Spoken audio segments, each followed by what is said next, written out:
back, and what we're going to do is put a little bit of trim around this one for the book page there, and that's where the princess writing and all that kind of stuff's going to go. So I have this mold right here. This is from ABC Molds. They're out of England.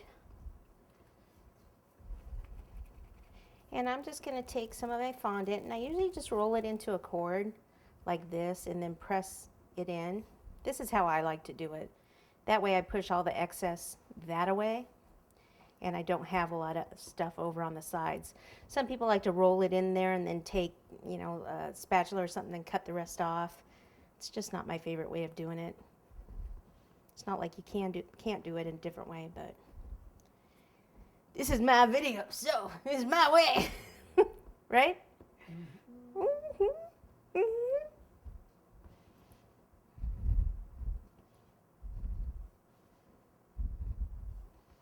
Notice how I touch the cornstarch, and if it sticks to my hand at all, make sure that all this is inside.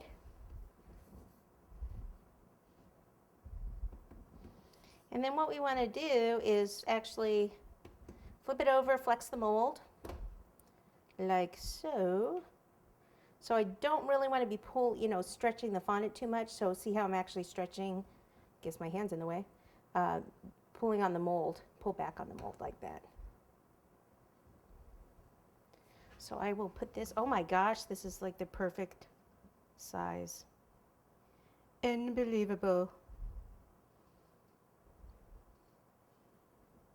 Oh my gosh.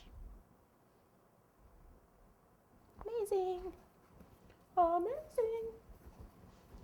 All right, need another one here and then two small ones in between.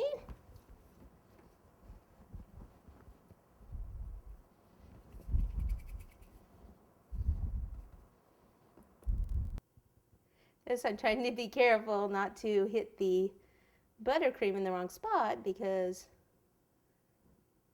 then I'll have to fix it. This one I don't need the full length, so it's going to go right between here, right here. Don't let that flop down, and then cut it with the scissors. There we go. One more, and then that will be framed. Voila!